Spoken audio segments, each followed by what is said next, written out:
धमकी शब्द सुनकर लगता है कि ढोलक से निकलने वाली कोई तुकबंदी है, परंतु जब मिलती है तो मुंह से एक ही आवाज निकलती है, क्षमा करिए, गलत जगह गलत आवाज का प्रयोग हो गया। धमकी सुनते ही मन में एक ही आवाज आती है, अरे अरे अरे ये भी कुछ अधिक ही हो गया। पर धमकी देने वाले का नाम और देश पता हो तो ये आवाज़ मन में सुन सकती है। अब ऐसी ही एक धमकी हमारे 5 फुटिए पठान को आई है। जी हाँ, शाहरुख जी की बात हो रही है यहाँ पर। क्या आया है धमकी के पत्र में?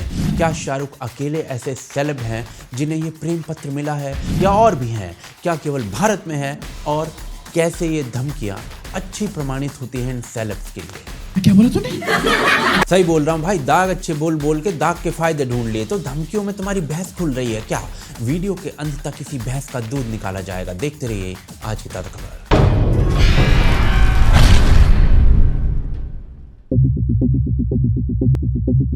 तो जी टाइम ना आपके पास है ना मेरे पास है। मुद्दे की बात पर आते हैं सीधा सीधा। अयोध्या श्री राम की नगरी, वहां से किसी बंदे ने जो भगवा पहन के बैठा है शाहरुख के लिए ये प्रेम भरे शब्द बोल दिए। जिस दिन शाहरुख खान मिल गया उस को जिंदा जला दूंगा और के पहले उसकी चमड़ी उतार के उसको दिखाऊंगा कि अगर तुम्हें जो है भगवा से नफरत है तो तुम्हारी धमनियों में बहने वाला रक्त ये क्यों तुम्हारी धमनियों में बह रहा है, इसका भी रंग तो भगवा है। अब जी हमने तो खून लाल ही सुना था। भाई साहब पेंडोरा से आए हैं शायद। एक आदमी वहां से गिरा भी था, आपको याद नहीं है क्या? वो देखो। भाई साहब ने ये शब्द बोले, ये प्रॉब्लम है। पर उससे भी बड़ी प्रॉब्लम है कि भगवा पहनकर ये शब्द बोल दिए गए। और बोलने का कारण पता है क्या था? पठान के एक गाने में दीपिका पादुकोण द्वारा पहनी गई कई पोशाकों में से एक पोशाक का रंग भगवा है और पठान उसे पकड़ रहा है पीछे से। तो भगवाधारी जगत गुरु को गुस्सा आया हुआ है और भाई साहब ने जलाने की बात कर दी है। अरे बाबा! मतलब भाई साहब लड़ाई का उद्देश्य तो देख लो। गाना 100% विमेन ऑब्जेक्टिफिकेशन पर है। बेडरूम के मूव्स बीच पर करती हुई दीपिका किसी महिला की इंपॉर्टेंस केवल उसके 3 अंगों के हिलाए जाने तक सीमित करती हुई दिख रही हैं, प्रतीत हो रही हैं। डांस के नाम पर 3 अंगों का वहशी तरीके से हिलना महिलाओं पर अपराध बढ़ाता है और ये दुनिया भर का डेटा बता रहा है, मैं नहीं बता रहा। टीवी शोज पर छोटे छोटे बच्चे 3 अंगों में उलझा दिए गए हैं डांस के नाम पर इनकी लड़ाई ऑरेंज चड्डी पर टिकी हुई है। सारा चूहा मारने के लिए तलवार यूज कर रहे हैं। इन धमकियों से सेलेब्स के लिए क्या अच्छा होता है वो मैं आपको आगे बताने वाला हूं, आज उसी पर पोस्ट है। परंतु शाहरुख अकेले ऐसे नहीं हैं जिन्हें ये प्रेम भरे शब्द बोले गए हैं। हर रोज अपनी एक बकवास ड्रेस के लिए चर्चा में आने वाली उर्फी जावेद जी जो हैं वो उन्हें भी ये यौन प्रताड़ना और जीवन नाशक धमकियां दी गई हैं व्हाट्सएप पर किसी रैंडम बंदे के द्वारा इसी 22 दिसंबर को। बाकी भारी शब्द प्रयोग करने के लिए क्षमा चाहूंगा, इसलिए यूज किए क्योंकि ये मगरमच्छ यूट्यूब बुड़का भर लेगा मेरा वीडियो का। पता है क्या होगा? खत्म, bye bye, tata, goodbye, गया।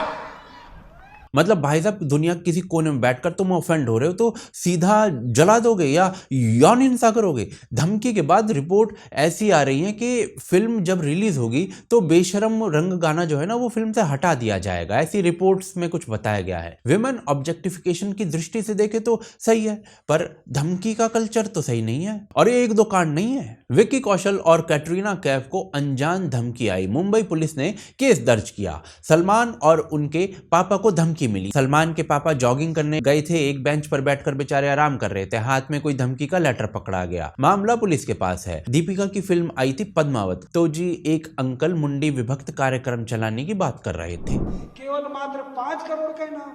मित्रों, अगर कोई गर्दन काटेगा तो 10 करोड़ तो हम देंगे, परंतु 10 करोड़ के बाद उसके परिवार का पालन पोषण भी हम करेंगे। आमिर खान को सत्यमेव जयते बनाते वक्त धमकी मिली तो भाई ने 10 करोड़ की गाड़ी खरीद ली जो बम और बुलेट प्रूफ थी। भाई बैटमैन बन रहा था। अमिताभ बच्चन को किसी ब्लॉगर से थ्रेट मिली, कुछ समय इग्नोर किया। सीरियसनेस देखने के बाद पुलिस के पास गए। उसके बाद हमारी जो मल्लिका शेरावत वो जो थी ना वो भंवरी देवी पर कोई फिल्म बना रही थी, उन्हें धमकी मिल गई। अक्षय कुमार ने अपने घर से हाउसमेड जो थी उसको नौकरी से निकाल दिया, नहीं कर रही होगी भाई काम। कई उलझने होती हैं, उन्हें फिनिश करने की धमकी मिली इस बात पे। ये इतना कॉमन है कि ये पोस्ट 20 मिनट तक चलेगी। क्या बोला तूने? डरो मत, जल्दी खत्म कर रहा हूं पोस्ट। पता है मुझे तुम देश बदल दोगे इस वीडियो को जल्दी खत्म करके। बीमारी भारत में नहीं केवल पूरी दुनिया में है। पड़ोस से आरंभ करता हूं। कंदिल बलोच नाम की एक लड़की थी पाकिस्तान से, वहां की उर्फी जावेद आप लगा सकते हैं उन्हें, बेबाक बयानबाजी करती थी और एक दिन उसी के भाई ने काम तमाम कर दिया। पश्चिमी दुनिया से भी दुलियाना सेलेना गोमेज से लेकर पूर्व राष्ट्रपति ओबामा तक को मिल चुकी हैं। और ये आम धमकियों की बात कर रहा हूं मैंने अंडरवर्ल्ड वाली जो धमकियां वो अलग होती हैं, उनकी तो बात ही नहीं की है। और ये धमकियां कभी अच्छी नहीं होती किसी के लिए भी और समाज के लिए भी, पर ये धमकियां काउंटर प्रोडक्टिव होती हैं। शाहरुख को फायदा होने वाला है, कैसे वो आगे बताता हूं। तो जी फायदे से पहले धमकी के कारण देख लेते हैं। अधिकांश धमकियां ऑफेंड होने से या कंट्रोवर्सी में होने से आती हैं। जैसे शाहरुख के गाने में भगवा रंग की चड्डी देखकर कोई ऑफेंड हो गया, पद्मावत फिल्म से कोई ऑफेंड हो गया। गजब यह है कि जो विमेन ऑब्जेक्टिफिकेशन का इशू है ना, उससे कोई ऑफेंड नहीं हुआ, पर इन धमकियों का एक और बड़ा कारण होता है जिसे कहते हैं ऑब्सेशन। What?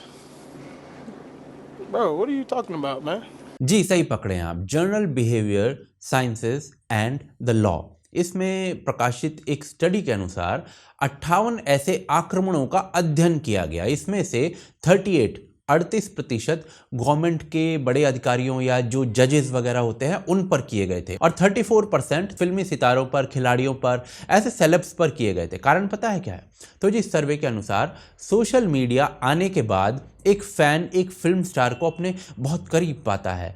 इंस्टाग्राम पर रिलीज हुए फोटोग्राफ फैन को भाई ऐसा लगता है उन फोटोग्राफ्स को देखकर कि वो उसी के लिए डाले गए हैं, और ये डिजिटल रिलेशन, इंटीमेसी और पर्सनल कनेक्शन को बढ़ा देता है और इससे इन्फैचुएशन बढ़ता है। परंतु रियल लाइफ अलग होती है। अंत में फ्रस्ट्रेशन मिलती है क्योंकि फेवरेट एक्ट्रेस तो मिल नहीं रही, तो वो धमकियों में निकलती है। ऐसा ही स्टडी का कहना है। उर्फी जावेद को मिली धमकी इस श्रेणी में डाली जा सकती है कदाचित, और शाहरुख वाली जो धमकी है वो भगवा चड्डी का जो फिजूल का ऑफेंस निकालने का कारण वजह जो है उसमें डाली जा सकती है।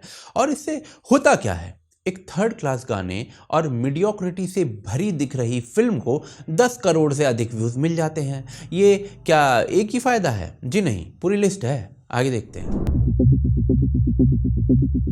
धमकी कल्चर काउंटर प्रोडक्टिव है। इन सेलेब्स को क्या फायदा करता है ये कल्चर? तो जी पहला फायदा न्यूज में बने रहने का। पठान का टीजर आया, 4 करोड़ व्यूज महीनों में मिले थे, पर गाना आया, कंट्रोवर्सी हुई, धमकियां आई और 10 करोड़ से अधिक व्यूज दिनों में मिल गए। पता क्यों? वो देखिए। आप तो इंसान हैं, हम इंसान हैं। सबसे बड़ा अपमान ये है कि ये सोचना कि भगवान का अपमान हुआ है।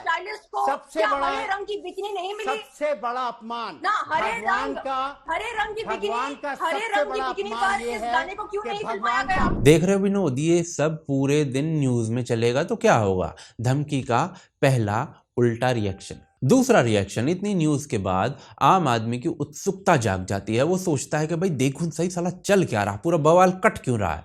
तो ये क्यूरियस होना पहले उसे गूगल पर ले जाता है, वहां वो बैठकर कुछ घंटों तक सर्च करता रहता है और फिर उसे थिएटर तक लेकर जाता है यही क्यूरियोसिटी। पद्मावत फिल्म पर भारी बवाल हुआ था। फिल्म औसत थी, 180 करोड़ में बनी थी, 571 करोड़ कमा गई। बिना धमकी के 250 करोड़ में कदाचित सिमट जाती। कंपेयर करिए बाकी फिल्मों से, जैसे कि तानाजी। लोगों की धमकियां 250 करोड़ फालतू दिलवा गई फिल्म को। क्यों होता है ऐसा? तो जी ये देश अंडरडॉग्स को पसंद करता है। आप किसी को धमकाओ तो देश उसे शरण में ले लेता है। इसे सिंपैथी कहते हैं। इंदिरा गांधी की मृत्यु के बाद राजीव गांधी को वो मेजॉरिटी मिली थी जो खुद इंदिरा के बस की नहीं थी कभी जीतनी। केवल सिंपैथी में ये देश प्रधानमंत्री बना देता है। तो ये तो भाई फिर एक फिल्म है। सिंपैथी पीड़ित के पक्ष में जाती है और ये तीसरा रिएक्शन होता है। चौथा रिएक्शन आता है फैंस का रिटेलिएशन। कुछ लॉयल फैंस होते हैं, वो एक्टिव हो जाते हैं इन धमकियों के बाद धरातल पर फिल्म के प्रमोशन में।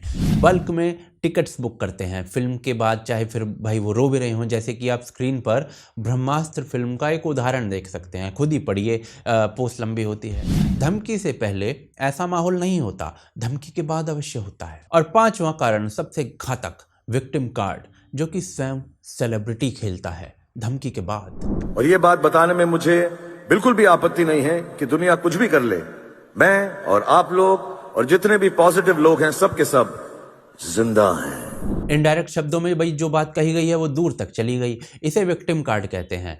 एक्चुअली विक्टिम लोग हैं। फिल्मों में ग्लैमराइज्ड करते हुए नशा दिखाना, पावर का केंद्र दिखाना नशे को, और यौन हिंसा का प्रभाव जो होता है वो छुपा नहीं है। दर्जनों रिपोर्ट्स हैं इस पर। परंतु धमकी के बाद विक्टिम कार्ड कोई और खेल रहा है और इसका प्रभाव फिल्म के कलेक्शंस में दिखता है। ये देश विक्टिम का साथ देता है सर्वदा। अब फिल्म में जो दिखाया जा रहा है वो फिल्म बनाने वाले को अधिकार है, उन पर कोई इशू नहीं है। उसके बाद प्रतिक्रिया और इंटेलेक्चुअल डिस्कशन समाज का अधिकार है, पर धमकी किसी का अधिकार क्षेत्र नहीं है, वो भी पठान जैसी मीडियोक्रिटी से भरी फिल्म के लिए, जैसा अभी तक दिख रहा है। होप कि ये सब खत्म हो। कैसा लगा ये वीडियो आप हमें बताएं। सपोर्ट करें हमारे कार्य को यूपीआई और पेट्रियन के माध्यम से। आप देख रहे थे आज की ताज़ा खबर। जय हिंद, जय भारत।